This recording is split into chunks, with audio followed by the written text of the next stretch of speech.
Ramazon oyiga birinchi marta ketyapsizmi? Ushbu videomizni oxirigacha ko'ring. Videomiz davomida umra narxlari, sharoitlari bo'yicha to'liq ma'lumot ham berib o'tamiz. Assalomu alaykum hurmatli obunachilar. Bugun sizlarga asosiy 4 ta mavzuyimiz bo'yicha to'liq ma'lumotlarni yetkazib beramiz inshaalloh.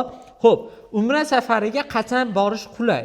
Umra safariga eng afzal borish, ya'ni Ramazon oyida borish. Chunki haj qilganni savobiga ega bo'lasiz va aksariyat insonlar sentyabr, oktyabr, noyabr oylarini afzal bilishadi. Havo yaxshi, odam kamroq bo'ladi deyshadi.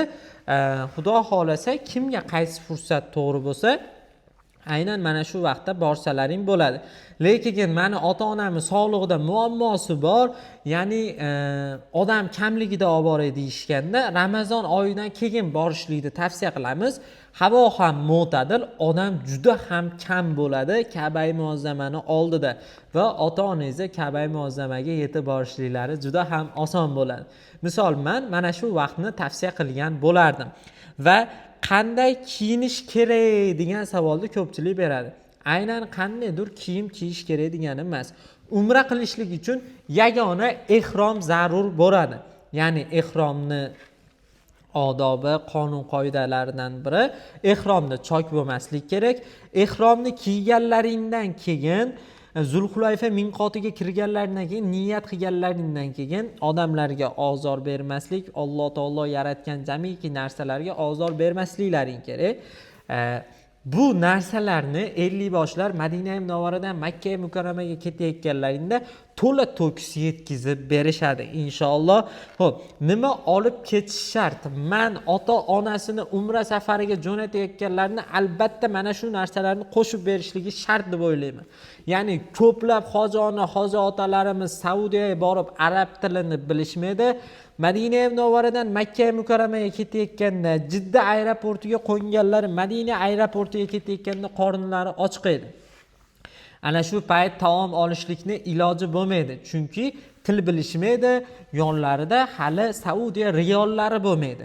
Aynan mana shunday holat bo'lmasligi uchun o'zlari yaxshi ko'radigan non, pista, bodam, keshuy, mayiz, yong'oq, shu qatori quruq mevalardan ozgina hamda go'shtni bankaga pishirib, tushonka qilib, ya'ni aynamaydigan qilib pishirib bularga berishliklari, aynan qornilari ochgan payt aynan ana shu taomlardan taomlanib olishliklari mumkin bo'ladi.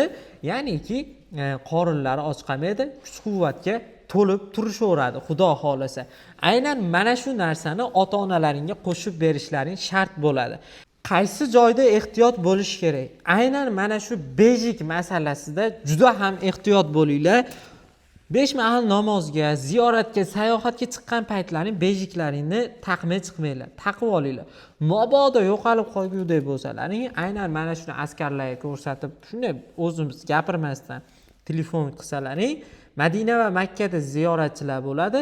Shunda sizlarda yo'qolib qolgan bo'lsalaring, qaysi gastitsada qayerda turganlaringni bilib, ana shu joydan olib kelishadi. Xudo xolasa mana shu masalaga juda ham e'tiborli bo'lishlaringni so'raymiz aziz vatandoshlar, umra safariga bormoqchi bo'lganlar. Xudo xolasa birinchi marta umra safariga bormoqchi bo'lganlar aynan mana shu ma'lumotlarni qo'ldan kelgancha e'tiborga olasizlar. Bizdan umra safariga bormoqchi bo'layotganlarga Centrum Holidays, Farg'ona Marg'ilon Mustaqillik ko'chasi, rasmiy ofis, barchasi qonuniy. O'zbekistonning 12 ta viloyatidan aloqaga chiqib, Centrum Holidays rasmiy hisob raqamlariga bank orqali to'lovlarni amalga oshiring. Vodiyliklar bo'lsa, bemalol ofisimizga kelib naqd ko'rinishda to'lovlarni amalga oshiring. Xudo xolasa bizda reyslarimiz sharoitlari bo'yicha ma'lumot beramiz. Madina-i Munavvarada 200 metrdan 400 metrgacha, Makka-i Mukarramada 1,5 kilometrdan 2 kilometrgacha. Madina ziyoratlari, Makka ziyoratlari, Qizil dengiz sayohati. Ramazon oyida ushbu sayohatlar to'xtatiladi. Madinada 2 mahal, Makkada 3 mahal o'zbek milliy taomlari. Ramazon oyi kirgandan keyin ushbu taomlar 2 mahalli rejimga o'tadi. Yuqori yilli tajribali, malakali 50 boshlar Xudo xolasa sizlarga uchib ketayotganlaringda aeroportda Centrum Holidays bejiklari kamzillari, sumkalari beriladi va inshaalloh qaytayotganlaringda 5 litrli zamzam suvlari hadya sifatida taqdim etiladi. Ota-onalaringning hol-ahvollaridan xabar olganda albatta doktor xizmatlarimiz ham mavjud bo'ladi. Xo'p, endi bizdan reys so'raganlar, Toshkentdan reys so'raganlar 3-chi, 5-chi, 7-chi, 10-chi, 12-chi, 14-chi, 17-chi, 19-chi, 21-chi, 27-chi, 26-chi, 28-chi adashib ketdim. Ushbu sanalarga Toshkent Jidda yo'nalishidagi reyslarimiz amalga oshiriladi. Narxi $995. Toshkent Madina 7-chi, 14-chi, 21-chi, 28 fevral Toshkent Madina yo'nalishidagi reyslarimiz $995. Endi Vodiydan fevral oyiga skidkali reyslarimiz 31-yanvar Farg'ona Madina $945 Xudo xolasa 1-chi hamda 2-chi Namangan Jidda yo'nalishidagi reyslarimiz bo'lsa sizlarga $900 dan qilib beramiz. Endi 7 Farg'ona Madina, 14 Farg'ona Madina, 8 Farg'ona Madina yo'nalishidagi reyslarimiz $995 dan 15 Namangan Jidda, 21 Farg'ona Madina $1050 dan. Endi bizdan Farg'ona Jidda reys so'raganlar bor.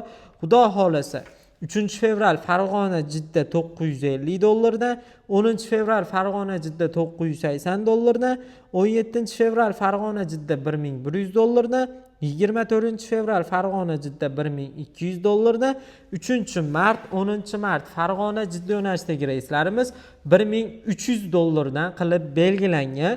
Xudo xolasa 3-10 kunlik Ramazon hayiti Laylatul Qadr kechasini o'tkazib kelaman deganlarga, komfort paket so'raganlarga $1450 dan komfort paketlarimiz bor. Inshaalloh Toshkentdan ham narxlarimiz aniq bo'ladi. Ekrandagi raqamlarga aloqaga chiqib O'zbekistonda 12 ta viloyatdan Telegram orqali pasportlarni tashab, Centrum Holidays hisob raqamlariga bank orqali to'lovlarni amalga oshiring. Yoki-da bizni ofisimizga kelib, naqd ko'rinishda to'lovlarni amalga oshiring. Videomizga like bosing, kommentariyaga aslaylar yozib qoldirib, Umra safariga bormoqchi bo'layotganlarga ushbu videomizni yuborib qo'ying.